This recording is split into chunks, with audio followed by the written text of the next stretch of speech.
Hello, welcome everybody. I'd like to greet you all in the name of John O'Sullivan, who is the president of Danube Institute, but to his great regret, he cannot be here today. He's overseas on official business. Let me welcome all the participants on the 11th Free Market Roadshow. Danube Institute has been a co-organizer, a partner of the Free Market Roadshow for several years now. And some of the participants have already been here. They have some experience already in talking at the Danube Institute. And let me extend a special welcome to Ambassador Maximiliano Gregorio Cernadas, the Ambassador of Argentina, who will have some introductory words, and afterwards I'll introduce the topic and the speakers. Welcome, Mr. Ambassador.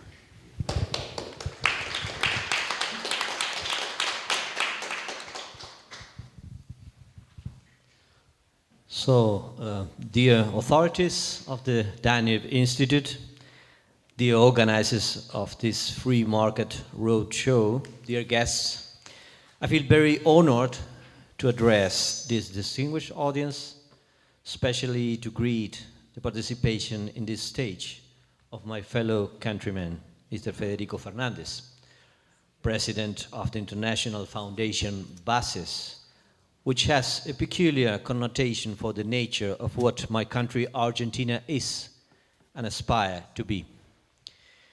This word, basis, it means basis, refers to the title of the main book over which our Constitution was intellectually built, as a book written by Juan Bautista Alberdi. Since the key word of this book and our Constitution is liberty, therefore, it couldn't be a more suitable reference to show from Argentina in a free market roadshow than somebody as Mr. Fernandez, who represents that liberty spirit. As I am not a speaker in this meeting, and I am just invited to pronounce a short address, I would sum up my ideas in few words. Liberty could take people and countries through more winding roads, but for sure they will take them further and make them stronger. That's the way Argentina chose with his constitution in 1853, and is doing now again, as she did in her finest hour, paying therefore a liberty toll in order to open to and grow in the world markets among the greatest countries. Thank you very much.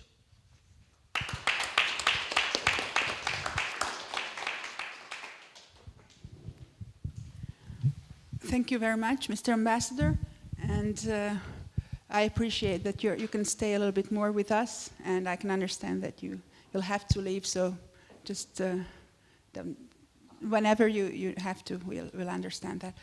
So as I've already said, this is the 11th Free Market Roadshow. The Free Market Roadshow is a series of lectures across Europe, Caucasus, so Eastern, not only the European Union, but all the countries that consider themselves to be a part of Europe. And the Danube Institute is proud to be a partner of the enterprise. It's not only the Danube Institute, but over 100 of other institutions and think tanks that partner with the Austrian, with the organizers, the Austrian Economic Center, I'm sorry. And let me introduce the first, who is the first speaker, have you decided? John, okay, then I'll start with John Chisholm, who is an entrepreneur and investor and a pioneer in online marketing research. He's also an author of a book that you can see here, and is also there's also a tweeting competition today that he has announced. I think you can see the details of that on the paper. Our second speaker will be Federico Fernandez, who is from Argentina, and that's why the ambassador is here, actually. Federico is a fellow at the Austrian Economic Center in Vienna, and he's also the president of the Fundación Internacional Bases in Rosario, Argentina. He is an author of not only several scholarly articles, but also of popular writings, and he blogs on economic subjects like the Free Market Diaries and Values for Europe, or La Opinión Incómoda. Our third speaker is Daniel Mitchell, who is a public policy economist in Washington, D.C. He's one of the leading US experts on tax, especially flat tax, and he has decades of experience on not only writing, but also talking about all kinds of free market issues and presenting the free market viewpoint in all kinds of media, television, newspapers, and radio. The topic of this year's Free Market Roadshow is values. It gives us a special characteristics to the talks that we are talking about values in Europe, European values, and actually none of our speakers is European. So I think this will have a special outsider speak, how they look at us, what they consider as an important value or important values for Europe. I think we need that in these days. Europe is in a time of serious challenges, but as you all know, this is a time where on the top level, let's say there is a president who can say that he doesn't share even one value with another European leader, with another prime minister. On the other hand, we see an unprecedented movement of people. Just if we think of Erasmus or just the free movement of labor, people just go across the continent, work and study in other countries. And so there must be something that bonds us. There must be something that connects the people of Europe despite the divergence at the political level. I would be fascinated if we could explore these values and that glues the European people and the societies together. I would be interested in the relevant values. It's a very hot topic nowadays. I was at a conference this week actually, or last week, and there was hardly any value that they could agree on. So I'm really looking forward to today's discussion. So I'll open the floor, and the speakers will have a presentation. Each one will have a presentation. Afterwards, they can respond to each other, and we'll open the floor for questions. Thank you.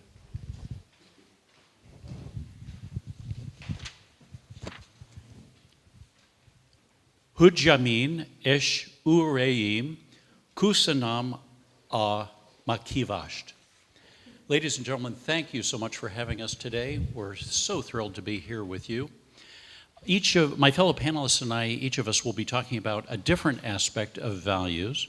I'll be talking about one that is very dear and near and dear, I know, to all of us, and that is the freedom to make a living in a way that each of us is passionate about, to provide for our families in the way that we choose. And that often means starting your own business and entrepreneurship.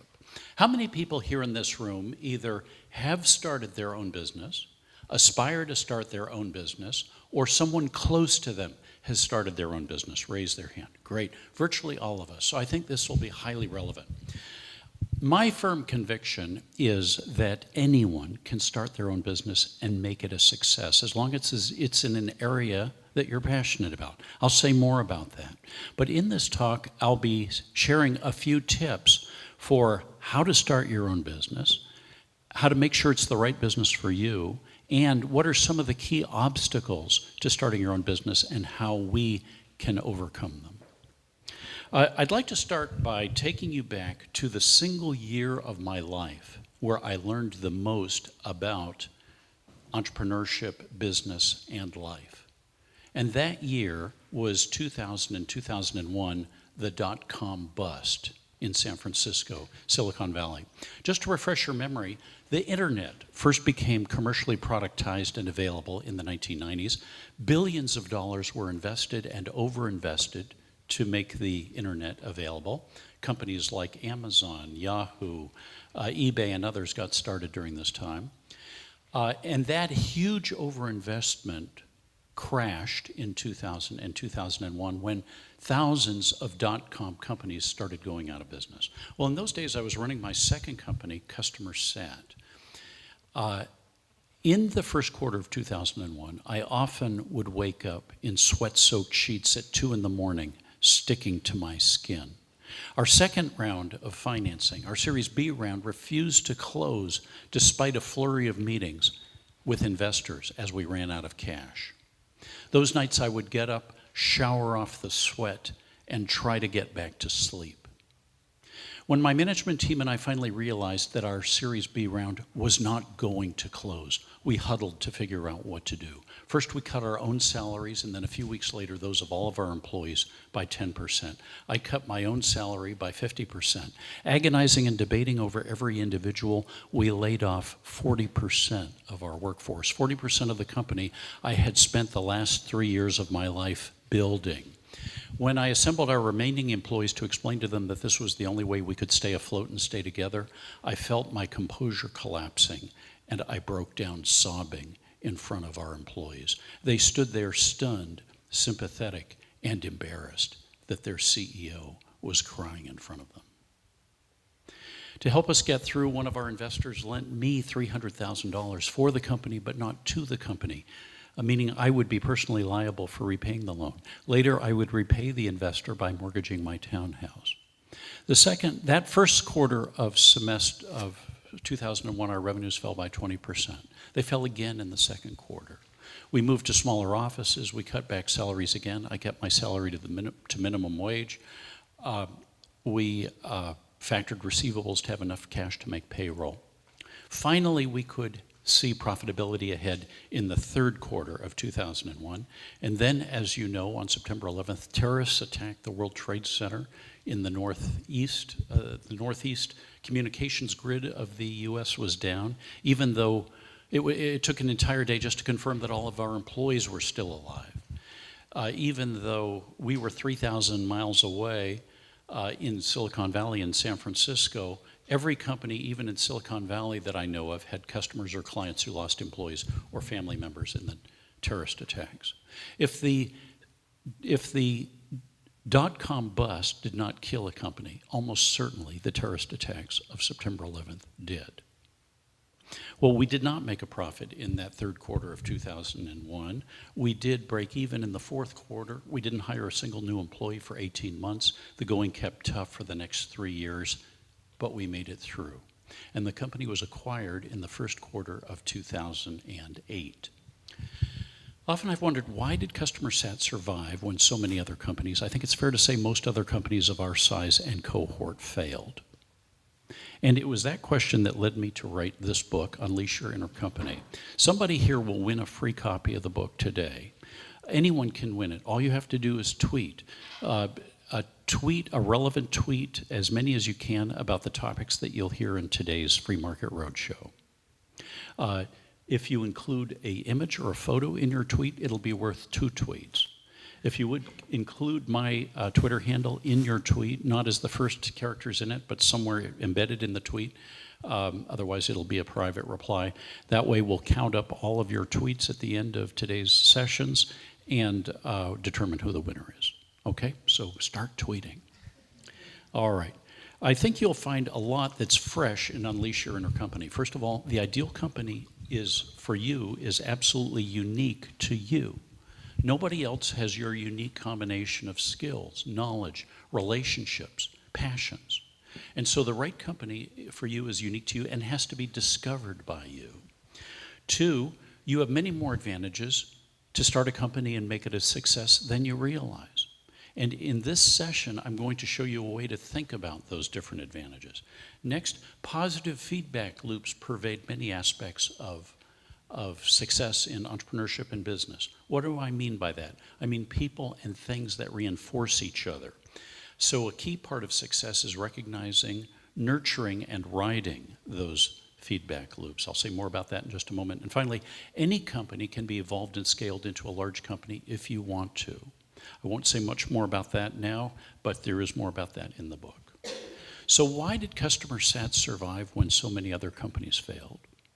I absolutely don't think we were smarter than other management teams. We certainly didn't have more in the way of resources than other management teams did. If I had to narrow it down to just two factors, I would say it was these. Number one, we cared more deeply about our company, all aspects of it, than other management teams did.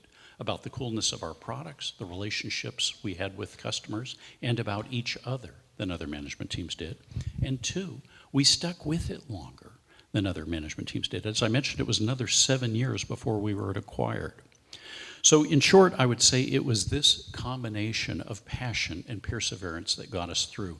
The very same passion and perseverance that you can muster for your new business.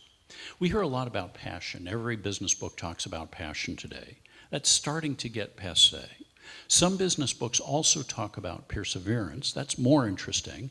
No one is talking about how the two reinforce each other and form a positive feedback loop. If you just stick with something long enough till you start to like it and then love it, that's an example of perseverance driving passion. Conversely, if you already are passionate about the area, you know how the hours can go by like minutes. That's an example of passion driving perseverance. So you can see how the two form a positive feedback loop, and if you can think of any aspect of your life where you experience that positive feedback, that's probably a really good area to consider starting a company in. I think of passion and perseverance as broadly like the north-south and east-west axes if you're climbing this hill, this mountain. If you can only move along one axis, it may be impossible to get to the top, find a path that will take you to the top. But if you have the freedom to move along either axis, you'll be able to find a way that takes you all the way to the top. That's broadly analogous to how passion and perseverance keep you going all the way. I like to say that in areas that you're passionate about, there are only two things you need to start a company and make it a success: a real unsatisfied customer need and an advantage for satisfying those needs. Now, there are thousands, millions of unsatisfied customer needs out there, even just in the areas you're passionate about, and you have thousands of advantages whether or not you realize it. I'll say more about that in just a moment. But the two are like puzzle pieces, and they have to fit together. And so a key part of the process is like search to find the two puzzle pieces that fit together the best for you. That's where you're most likely to be successful. So we start out by finding a whole bunch of the customer need puzzle pieces, confirming that which ones are real and which ones are unsatisfied. Then we look at the other puzzle piece, all of your resources, a subset of which will be applicable to any particular customer need, and a further subset of which will be advantages for you relative to others satisfying that need. And then it's a process of finding those two puzzle pieces that fit each other the best. That's where you're most likely to be successful. And in fact, the book lays out a 10-step process, starting with what are you passionate about, what are unsatisfied needs in those areas, all the way through to step number 10, which is launching and scaling up the uniquely differentiated business you've created. And in fact, if you look at the table of contents of the book, you'll see that they correspond to those 10 steps. Okay, I'm just going to say a word or two about customer need and advantage. Why start with the customer need? Well, I like to say I started my first company with a really cool technology for which there was no market need. And it took me 6 to 9 months to let go of that idea and swap it for something for which there was a real market need, namely the ability to do surveys on the internet. This was back in 1995. That product became a hit, and the company is now part of Google. So it really does work. Start with a real customer need, and you will be sure that your company really addresses a customer need. Let me talk about advantages very briefly. I use the acronym STARS with 2 A's and 2 R's to remember all of your resources. Your skills, the technologies that you know something about, your assets, your achievements, relationships, reputation, and strengths, as in inner strengths. And no matter where you are in life, no matter whether you plan to start a new company or not, something that's very worthwhile is to make a big table, take out a big sheet of paper, make 7 columns on it like this, put one of those words at the top of each column, and write down as many resources as you have that you can think of. Do this with someone who knows you well, because they will see assets and resources in you that you don't see in yourself. We use this chart again and again throughout the 10-step process to, one, assess the fit between you and each of those unsatisfied customer needs that you've identified, and two, to see where the gaps are so we can do the best job of filling those gaps. The STARS chart also shows you how to innovate, because just by combining things you already know in novel ways, you can become an innovator. So here's an example of someone combining some of the elements on their chart to identify unsatisfied customer needs that might be satisfied through a combination of their resources. So some people have the idea that you have to be born to be an innovator. I don't buy it at all. Each and every one of us in this room can be an innovator. Now, in most regards, starting a business, in my experience, has gotten easier in the last 25 years since I started my first business. We have the internet now. You can more easily find customers, suppliers, investors who share your interest. You can outsource entire departments that aren't relevant to your key value add, making your organization more efficient. I could go on and on. Only in one regard, in my experience, has starting a business gotten harder over the last 25 years, and that is regulatory compliance. Every time there's a new regulation, it provides an obstacle to an entrepreneur somewhere from starting a business. There's no silver bullet. The worst regulation for a particular industry or business may well depend upon geography or the size of the business or the industry that the business is in. So here's an example from the United States of different industries and what might be the worst offensive, most onerous regulation. I say that regulations turn what should be very positive sum environments into negative sum or zero sum environments. What do I mean by that? Well, let's take the example of health and fitness mobile apps. There are over 100,000 health and fitness mobile apps. They're all squeezed into that tiny little market space in the upper left-hand corner of this chart. Most of those businesses will not survive. There are just too many squeezed into too small a market space. And while that's happening, this entire much larger space of all the other industries, aviation, pharmaceuticals, building construction, food distribution, I could go on, have relatively few startups in it. Why is that? Wittingly or unwittingly, entrepreneurs gravitate to the least regulated industries. And that's deeply regrettable because it turns what should be a very green, open field with plenty of room and dimensions for many companies to compete into a very zero or say negative sum environment where they're all competing with each other like rats in a cage in that tiny little cube. If just a few of those startups could be freed up to work in these other areas, humanity would advance at a much faster pace, technology would advance, and we'd all be better off. What is a convenient way to measure and monitor Hungary's progress and performance in terms of regulation? Well, a tool that I find tremendously helpful is the World Bank Ease of Doing Business Index. How many people here are familiar, have heard of the World Bank Ease of Doing Business Index? Okay, great, many of us. Well, what the index does, it ranks 190 different countries and regions into how easy it is to do business, where one is the easiest and 190 is the most difficult. Well, right now, Hungary ranks number 48. So that's pretty good. It's in the top, but 48, but clearly it could do a lot better, couldn't it? Now, the beauty of the World Bank Ease of Doing Business Index is that it gives you a detailed roadmap of where your country can improve and where you're already doing well. And those detailed sub-metrics that make up the overall composite 48 score are listed below. So look, Hungary is number 1 on trading across borders. Good job. That's something to keep doing well. Number 13, enforcing contracts. It does very well there as well. Getting credit, 29, that's pretty good. But it also tells us where we need improvement. Protecting minority investments, getting electricity even, is not that great a score. So what can Hungary and what can all of us do in talking with our representatives using this as a tool? Well, here's Hungary as number 48 on the list. And here is a suggestion for an aggressive, achievable, and measurable goal that will benefit everyone in Hungary, not just the entrepreneurs. And that is to cut your rank in half in the next 5 years. You can do it. Look how much progress Hungary has already made in the last 20 years. So this is very achievable. To go from 48 to 24, it's moving at about 5 positions per year over a course of 5 years. You can monitor your performance. So 1 year from now, we should be down around 42 or 43, say.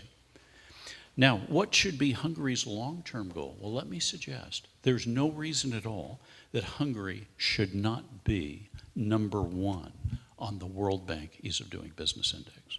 That is an aggressive but achievable and admirable goal for any country, and I'd love to see Hungary do that.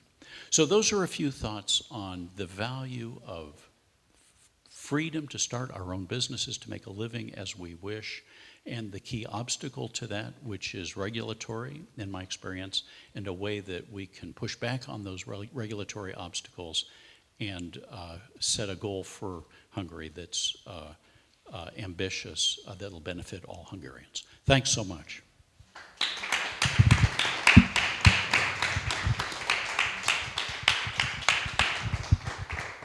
Thank you, John, very much. And this is certainly something that we can learn from Americans here in Hungary, this self-confidence.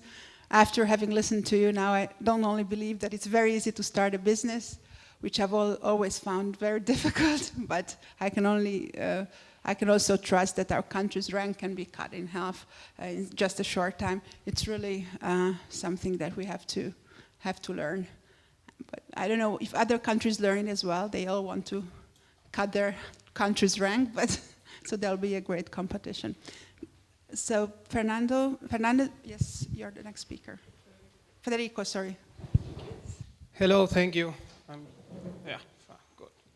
I don't like sitting, and I don't like podiums. So sorry, I will stand. Before that, I'll just pass around John's book. I wrote one of the first, reviews for this book in Amazon. It's a magnificent book. So tweet, and maybe you can win it. My talk today, sorry you cannot see most, that doesn't matter. It's basically pictures. Don't worry, it's a 120 slide presentation. I'll be talking about 2.5 hours. So it will, by 7 will be done. My talk is about, as Noemi mentioned, the roadshow this year is about values. And I wanted to talk about values, in particular about the value of competition. Competition usually is not, it's presented as almost a force for social unrest many times. It's even demonized. These are some, and I'm talking, of course, of economic competition. These are some of the cases. This is, for instance, the taxi cartel fighting against Uber, Cabify, Taxify, everything, the fiakers in Vienna, everything that goes, against, that wants to transport people is bad for the cab drivers. These are agriculture farmers, in France. These are the streets of Paris. They took cattle to the streets of Paris. We'll talk deeply about this in a few minutes, so I won't go much deep now. These are people complaining against Airbnb, the other great Satan of the sharing economy, let's say. I don't know, I hope you can see that they even say there that not even the baby Jesus could get a room in Airbnb. I think that's too much, and I didn't know Airbnb was an anti-Christian organization. And this is, unfortunately, from cabs to taxi drivers, we end up in presidents, and in presidents of the most important country in the world. This is President Trump, signing against Chinese steel. He took the U.S. from the Trans-Pacific Trade Agreement, and all those things were in order to favor trade and, of course, competition. Unfortunately, in this area, at least, President Trump seems to be doing a wrong thing. Competition. This is. It's a pity you cannot see the picture. I took a long time to find this picture. Orsolia Serdult, sorry for my Hungarian. This was Miss Hungary a few years ago. And this has to do with, why I say competition is a value. When we say Orsolia is a beautiful woman, why we say that? Because when we say a woman is beautiful, it's because we say that woman participates from the value of beauty. In this case, I think it's undeniable that Orsolia participates from the value of beauty.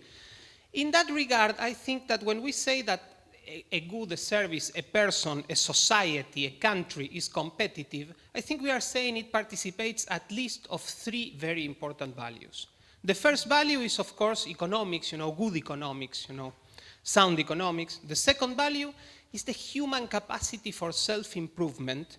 And the third value is cooperation. And it's something we tend to not to take into consideration when we talk about competition. And these are the things I will be discussing in the next 2.5 hours with you. The example I want to use is not, of course, the positive impacts of competition can be seen in cars, in cell phones, in computers, in many things, but I wanted to talk about something important, that is really important. Of course, football, What's more important, metaphysically important than football? Nothing, particularly in the year of the World Cup. In European football, I think it's a good example, not only of how competition has improved the standards for everybody, but also in football, in sports in general, and in football in particular, we tend to embrace competition. So I think in that regard, it's a good way of showing what I want to tell you. European footballs, as you know, they want to get the best players and the best coaches too, but mostly the best players. And when they get the best players, they try to take care the best they can of them, And that has had certain impacts. For instance, this picture was taken in 1990 in the World Cup. That gentleman there, I think the ambassador must know him. That was Diego Maradona. He was probably the best player ever in history of football. This was taken in 1990 in the World Cup. This game was against Brazil. Argentina won, as usual. But in any case, when the World Cup started, Maradona had just turned 30 years old. He was born in May or in June. And he was considered a veteran. 4 years before, he had scored this magnificent goal, which we should be watching all afternoon. We just watch until he scores against the British. That makes it very nice. But he was considered, an old guy at the age of 30, and that was very common. In the late 80s, early 90s, players retired when we were 31, 32, and that was the case. However, that has changed dramatically for the better. All these guys here, they are all more than 30 years old, and they are completely at the top of their game. Cristiano, for instance, just a couple of weeks ago scored that magnificent goal in which, if I tried to do that, I would kill myself. Messi is doing very well, and hopefully he will do very well in Russia, let's hope. Well, Iniesta, all of them are more than 30. In fact, the top scorers in the most important European leagues today are all over 30. Why? Because the competitive pressure of European football, of course, combined with technology, combined with the advances in medicine, in the advances of nutrition, in that they measure exactly how much a player runs in a game and how much he has to train in order to be at their peak but not get burnt out, that has resulted that now we can enjoy of this gentleman much longer. The lifespan of football players has extended a lot, and these guys are more than 30 and they are totally fine. And not only that, of course, a mediocre player today makes much more money than poor Maradona in the late 80s, let alone Pelé in the 70s. And that also has to do, in part, of course, with how competition works and how, the clubs in Europe want to attract the most talented players they can. But there's also another very important outcome from competition. These are Neymar, Messi, and Cristiano Ronaldo. They are the stars, let's say they are the stars of the three most powerful clubs in the world. If I ask why they are the stars of these, so powerful teams, of course you would say because they are the best. That's the obvious and correct question. But why we know they are the best? Unfortunately, I can't go to Barcelona. I was born in the same city as Messi, but I don't think they'll hire me and kick out Messi. Why we know that? Because they overcome, I would say, a double competitive pressure. On the one hand, they help their teams basically Wednesday and Sunday, twice a week, to defeat all the other teams. And I would say 90% of the time, they do it. And not only that, these players, Messi knows, Messi has given a lot to Barcelona, but he knows that he has to perform each and every week because there are lots of other players. There are many talented players today in South America, in Brazil, in France, whatever, that they would like to be in where Messi is, and he knows he has to be better than all those other guys as well.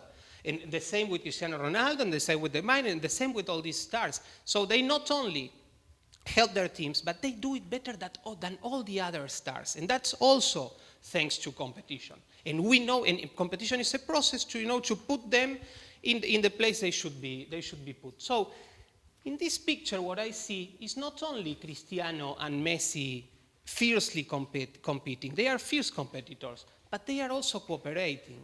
I like very much a metaphor that comes from the philosopher Immanuel Kant, which is the metaphor of the forest. What he said was that when you see a tree in the middle of nowhere, usually that tree is very short, the branches are, not like the best, sometimes it's even to one side.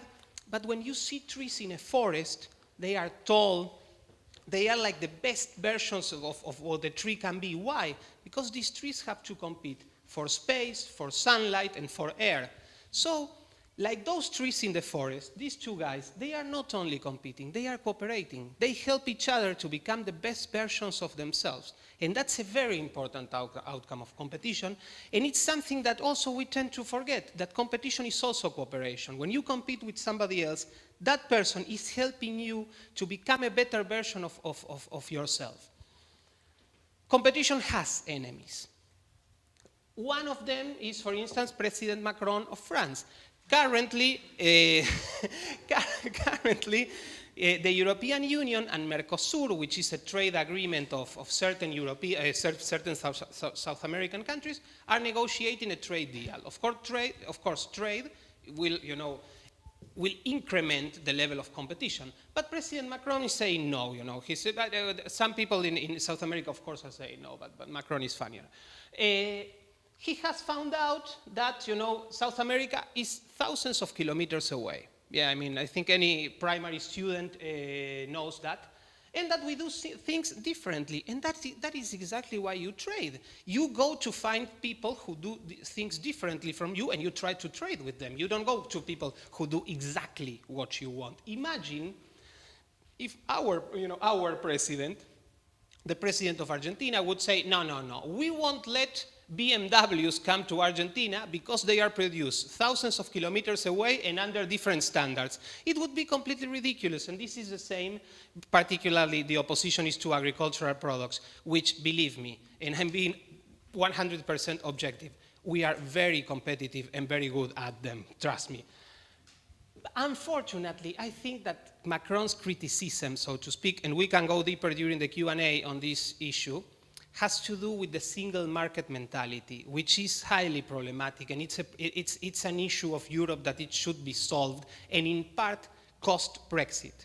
The liberal faction of Brexit, for instance, tomorrow at the roadshow, Syed Kamal will be one of our speakers. I have heard him many times saying that they were very much against the single market, because the single market, of course, and this is not this is not just a word, it's not a free market, it's a single market, which means that in order to trade inside Europe, you have to follow the same regulations, and that's a problem.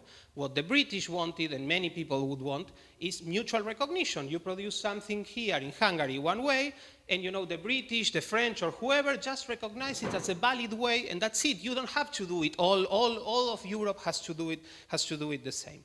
And that's a problem. There's Philip Bagus. He's a very good economist. He's German, but he lives in in Spain, and he has defined the European Union as a fortress to the outside, an empire to the inside, because you like in the case of Mercosur, because on the other hand, I mean, really, if Europe cannot compete with Argentina and Paraguay, I mean, maybe you are doomed, really. And the second thing is that, on the other hand, if all the regulations emanate from Brussels, there's also a problem.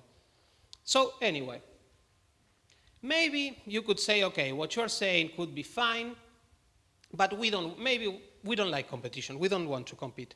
And that happened actually in a free market roadshow event some years ago. Terry Anker, he's an American entrepreneur like John, and he gave a talk and he mentioned competition many times. It was at a university in Thessaloniki. And one of the professors, when Terry finished, he raised his hand and said, what you're saying is fine, but we the Greek, apparently he knew all the Greek, but he said, we the Greek, we don't want to compete. We want to live an easy life, we want to be more relaxed, competition is too much. And Terry replied, that's fine. I mean, if you don't want to compete, that's up to you, and that's fine. But you cannot forbid me to compete with you. And that's very important. I think he really hit, the nail in the head. Because in a free society, we cannot determine the goals, the objectives of other individuals. And since we cannot do that, competition is unavoidable. And of course, we live in a world of scarcity. So that also will make us compete for resources to try to use them in the best way possible. The only way to escape competition is through the use of violence. That's the only way. The only way, if a company, for instance, let's say the train company or the traditional mail company wants to escape competition, they will have to legally threat either the potential competitors or even the dissatisfied clients who are looking for alternatives to avoid competition. That will be the only way. We can only escape competition via coercion and in the end via violence. And when we do this, what we are doing is subverting the logic of the market, which is the logic of peaceful competition, because this competition is a very peaceful process, for the logic of coercion and violence, which is in the end the logic of the government. That's a very bad thing. So, 4 things finally to wrap up why competition is so good. The first one is that because it really helps us to become, this is by the way my team, River Plate, it became super champion a few weeks ago, so that's very important. It helps us become the best version of ourselves. And I think we can all agree that's a very good thing. If we want to escape competition, competition is unavoidable. The only way to escape competition is the use of force, and I think we also can agree that that's a very bad thing. Third, and very important, when you eliminate competition from a society, what you are also cutting is the link between performance and reward, between what you do and what you get. Because the incentives are completely changed. If you're a producer, instead to try to produce a good or a service, or provide a service that it's the best and cheapest for your clients, what you will be looking for is, who's the bureaucrat I have to contact, who's the politician I need to convince in order to block the market for myself. This is the main character of a movie, I think it's a 20-year-old movie at least, directed by Robert De Niro. It's a magnificent movie named A Bronx Tale. If you haven't watched it, watch it because it's a beautiful movie. His name was Sonny, and his motto was that the saddest thing in life is wasted talent.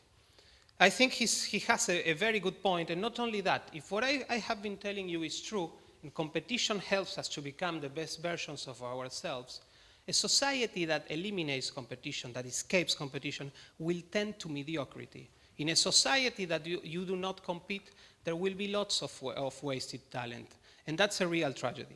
Thank you very much for your attention.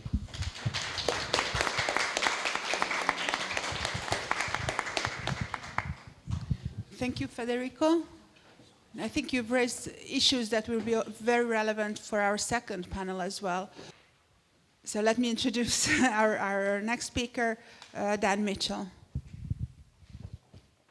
Well, thank you very much.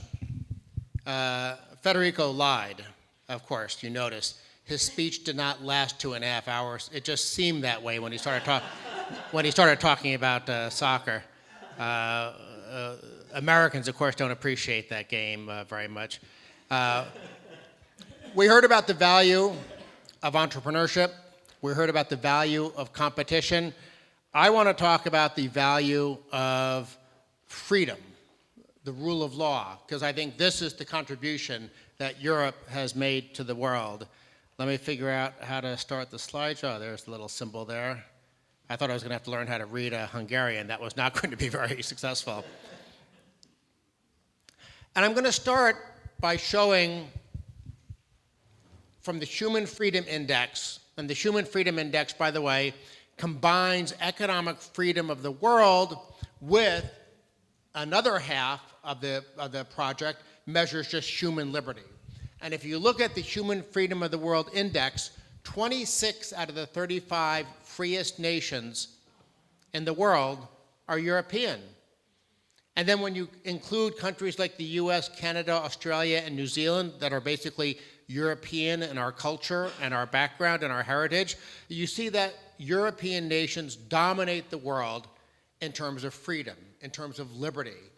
And if you look specifically at things like the rule of law, it's obviously the legacy, the heritage that Europe has given to the world. Let's look at economic freedom. In other words, 1/2 of the Human Freedom Index. These are the top 50% of countries, the first quartile and the second quartile. And I've circled the European countries in red, or just the European Union countries in red. And you'll notice that every single European Union country, with the exception of Greece, is in the top half. And this is on economic freedom. Now, a lot of people sometimes say, oh, Europe has too much government, and I agree with that. And I'll talk a little bit about that in a minute. But even when you measure in just the expensive welfare state and all the regulation and red tape, even still, European nations dominate the top half, and actually they dominate the top 25%. So there still is a lot to admire and respect and cherish about the European heritage of liberty for the world. And one thing that's important to point out is that even though I just mentioned that government is too big in Europe, and that's clearly true, as you'll see in a minute, historically, a lot of European nations became rich countries when government was very, very small. This is a table from a European Central Bank study, and it includes countries other than European countries, but most of these countries are European. And you will see, this is a measure of social welfare spending as a share of GDP. And you can see all the way up into the 1930s, there was almost no welfare state in Europe. In other words, during the period of time when European nations went from poverty to prosperity, government was tiny. Most of these countries had no income taxes at the time. And the reason I bring this up is a lot of people sometimes say to me, oh, Dan, matter of fact, John was just saying this the other night. Well, Dan, Europe has big welfare states, and European nations by world standards are rich nations. Doesn't that mean the welfare state is necessary for growth? And I said, no, John, you're wrong.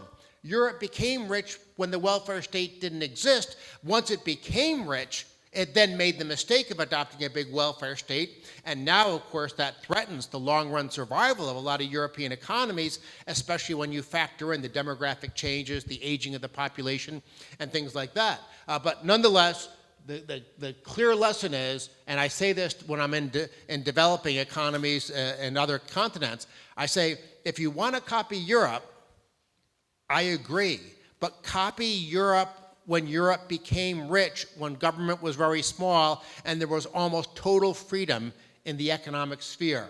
Don't copy Europe today, because if you copy Europe today, you'll never become rich. Get rich first, and then make the mistake adopting a welfare state. Don't do it backwards. Now let me talk a little bit about the size of government in Europe. You can see this is where Europe is behind.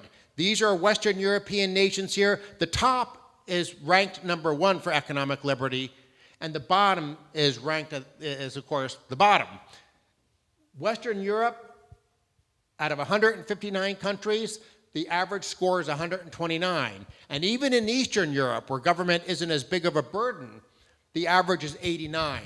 So that's clearly an area where the European tradition and heritage of freedom has been eroded. On the other hand, here's where Europe is still very, very strong. There's a measure in economic freedom of the world called property rights and legal system or something like that. But I just summarize it, I just call it the rule of law or quality of governance ranking. And you can see that Western European nations average 20.6 out of 159. Eastern European nations, that's the one area where you're behind Western Europe still, they average about 67. But again, both are in the top half. That is the area where Europe really has, it's holding true to its tradition in a way that's very, very positive.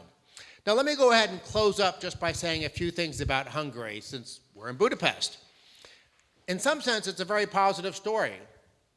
Hungary is growing faster on average year after year than Western European nations. It's converging in terms of income, but I'm not here just to say nice things. I want to try to encourage positive reforms, and I want to show you some data.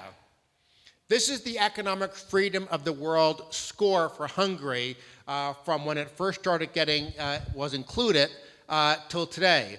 And you can see that there was a lot of economic reform.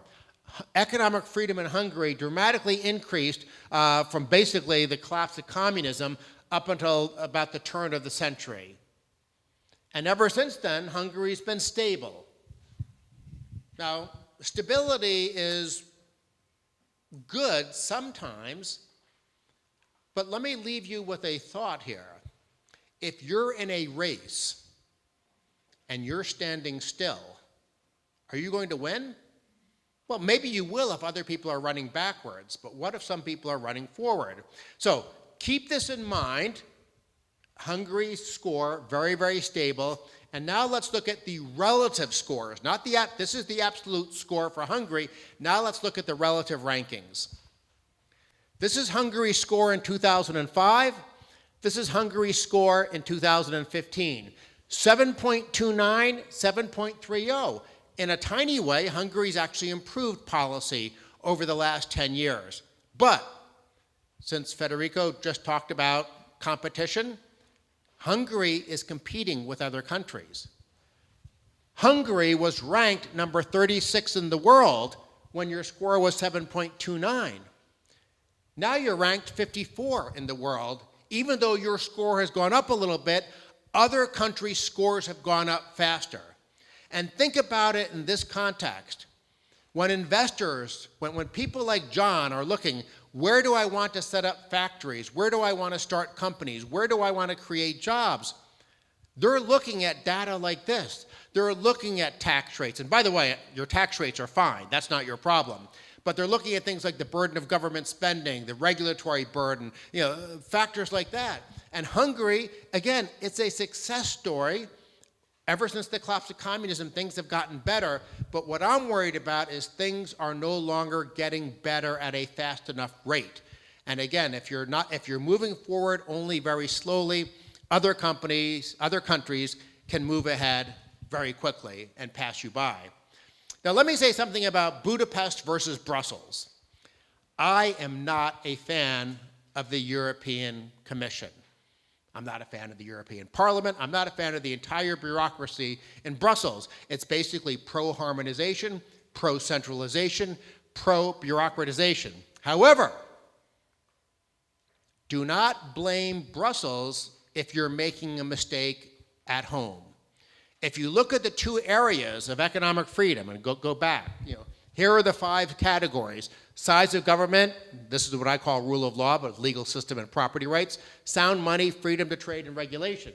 If you look at those 5 categories, the 2 where Brussels is in charge, trade and monetary policy, Hungary gets a pretty good score. The areas where politicians here at home are in charge, fiscal regulation and rule of law, the relative scores, not the absolute scores again, but the relative scores, where you rank compared to other countries, you're falling backwards in those rankings. So yes, Brussels is in many ways a negative force in terms of European competitiveness. Too much bureaucracy, all the efforts for tax harmonization. I do not like Brussels, but I do not want people to use Brussels as an excuse when there are changes that you should be making here in Hungary that are not being made. So what's the conclusion to all this? And you'll notice I kept on time to make up for John and Federico talking too long. Europe is a great place to live, and Hungary is a great place to live. You're growing fast. Never forget that. That means you're converging, and your goal is, by the way, not just to converge. Your goal should be to pass Western European countries. For a long time, places like Hong Kong and Singapore, their goal was, we want to get as rich as Great Britain and the United States. Well, they did that, but you know what? They kept going, and now they are richer. Their per capita GDP is higher than in the United States and the United Kingdom. And the reason I think all this is important, this desire, you know, again, what John mentioned about their goal of cutting in half your score on doing business, and then ultimately winding up at the top of the rankings, that's the attitude you should have for everything in the economic freedom of the world. Because if you do all that, not only will you fully converge, you will pass by these other countries. And let me just say one final thing to conclude. You don't have a choice. This is not a luxury, it's a necessity. Why? Because of demographics. All across the Western world, birth rates have fallen and lifespans are increasing. Now, every year older I get, I like the idea that lifespans are increasing. But when you have more and more old people and fewer children, guess what happens? The welfare state becomes increasingly unaffordable. When there used to be population pyramids, did you learn that? You know, few old people at the top, big generation of workers, and even bigger generation of children. That was the way populations used to look in the Western world. We had population pyramids. But as we live longer and have fewer children, those population pyramids are turning into population cylinders. And in other words, what I want to leave you with is that the fiscal nightmare that we see in Greece today is going to be replicated in other European countries unless you do a lot of economic reform to get that growth rate up. And if you do that, you'll still have hard times with this population shift, but at least it will be manageable. Thank you very much.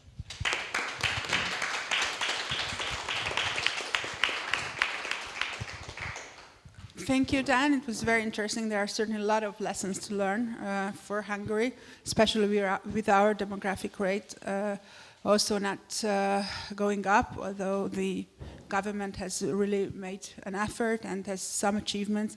But this is a problem that will not be solved. And I think it's also interesting in our region of Europe that although there is a spirit, entrepreneurial spirit, and as you said, government is smaller than in Western Europe, but we still have this desire for the state to take care of us, probably because of our past.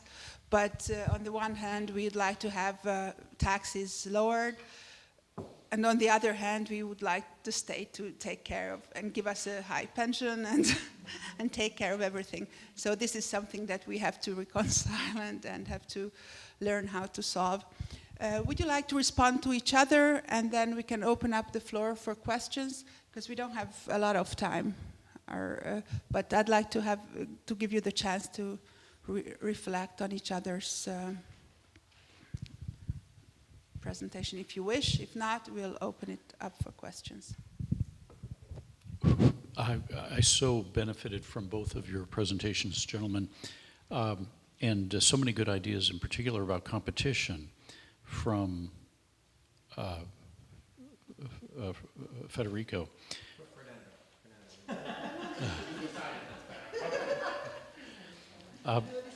One thing about competition is this, that you don't have to be better than other companies in every way. You don't even have to be better than them at all. All you have to do is to be a better choice for some customers. And if you are the company or the provider that some customers prefer, then you will have customers and you'll be able to have a business. So I think competition sometimes sounds a lot scarier than it really is. One of the chapters in Unleash Your Inner Company is called Different is Better Than Better. It's easier to compete by being different than trying to be better than well-established competitors. And if you're different, you won't necessarily be the best choice for all of a competitor's customers, but you may well be the best choice for some of their customers. And that could well be enough to let you have a successful business. So just one additional thought that your good talk inspired in me. Okay, so if no comments from the panelists, then I'd like to give you the opportunity to raise any questions or add any comments to the presentations. Dan, would you comment on the impact of robotization to the pyramid you mentioned? The impact of what? Robotization. Meaning, Are jobs going to disappear? No, is the changing pyramid shaped to a cylinder? What is the impact of the increasing automation going to do to that? I mean, to me, it looks like it would mitigate the concern. Automation, robots, artificial intelligence, there's a whole bunch of things that presumably will come out of the private sector that will help with what normally would be considered a labor shortage. Now, when you first started asking the question, I thought you might be talking about the lack of jobs, because that's something that we're hearing in the public policy world. Oh, well, if we all have robots and artificial intelligence, nobody's going to have any jobs anymore. So some people worry that we need these technological changes because there won't be enough workers, and other people worry that these technological changes will mean there's no jobs for the workers that are there. I'll simply make 2 points.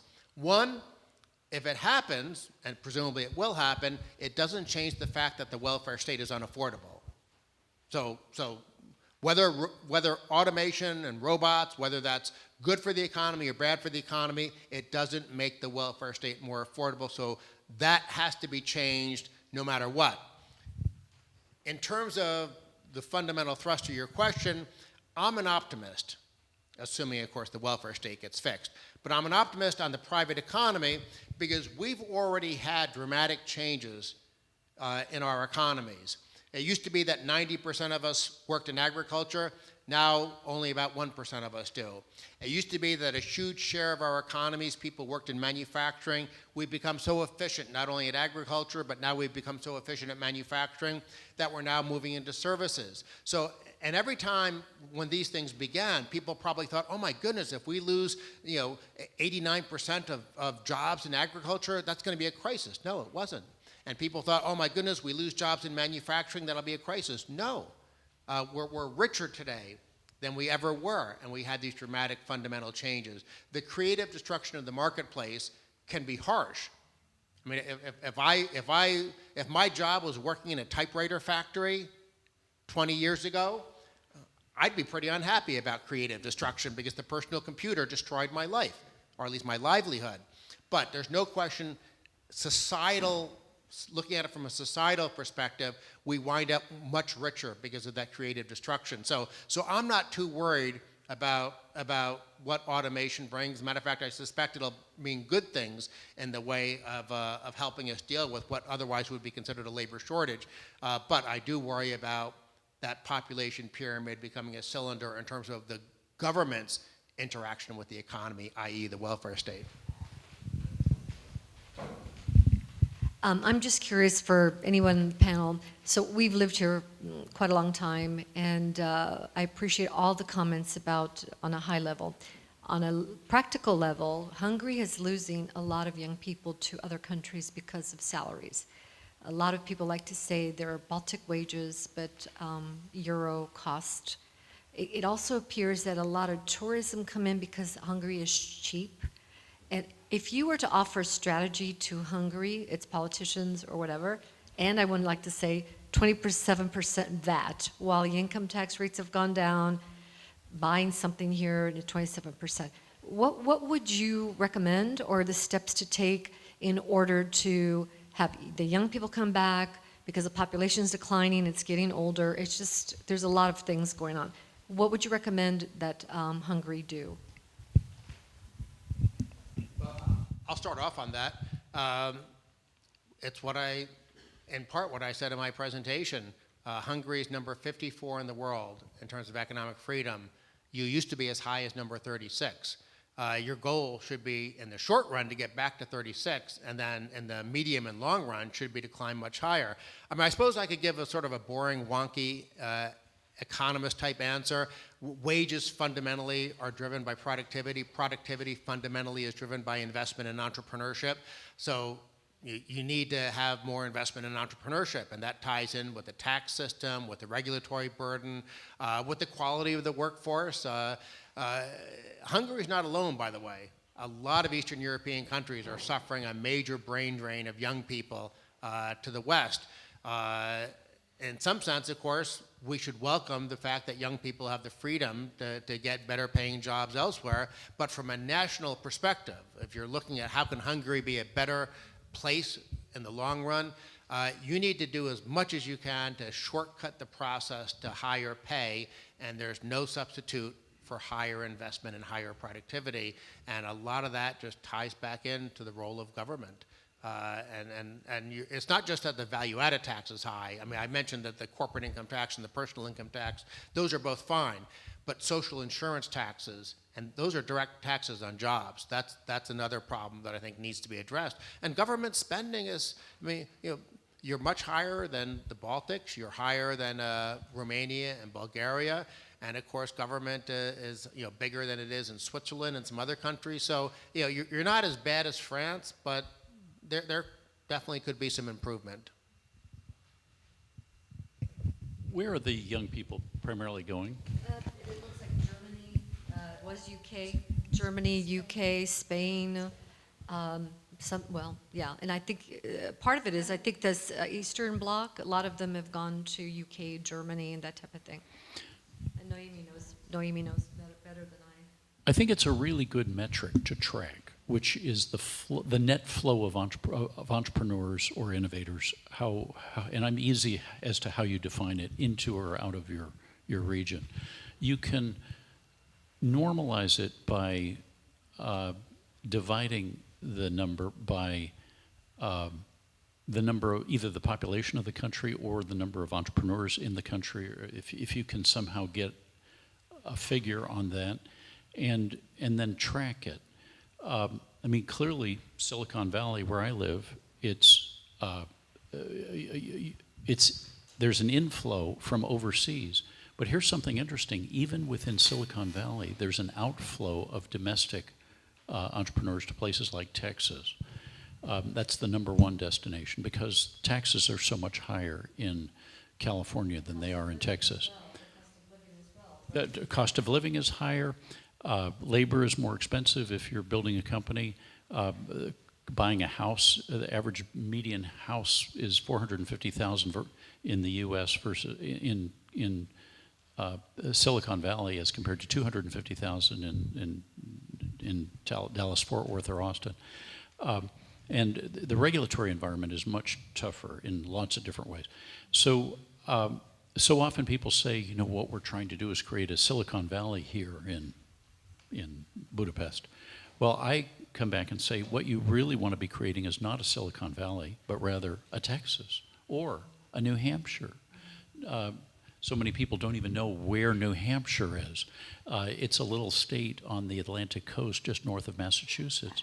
Why do I say New Hampshire? Because it ranks #1 on the Cato Freedom Index right now, which means it has the most the lowest taxes, the most economic freedom, the most personal freedoms. And so many companies, as a result, are moving their headquarters across the border from Massachusetts to New Hampshire. It's just a matter of 10 miles. So tracking this net flow of two metrics that I think are really helpful. I don't even know if Hungary tracks it. The net flow of entrepreneurs into or out of the region, including the ones that are generated within the region, i.e. the young people who are coming up who start their own businesses for the first time, minus the ones who are leaving, divided by either the number who are already here or the population of the country. That's one good metric. And the other is where you rank on metrics like the World Bank Ease of Doing Business Index. And together, I think they make they give you two good levers. Very briefly, two things. On the one hand, the other day I heard that in the last 10 years, I believe like 1 million young people from Australia have left. And Australia is doing quite well when under any metrics.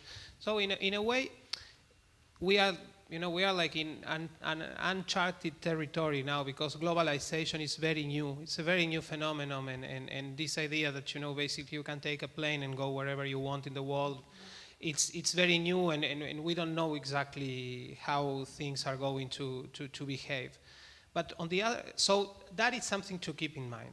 But on the other hand, I believe that the youngest country in Europe is Ireland, and Ireland is also one of the most pro-market and pro-business countries in Europe. So that tells you something of what can be done in order to avoid the young brain drain.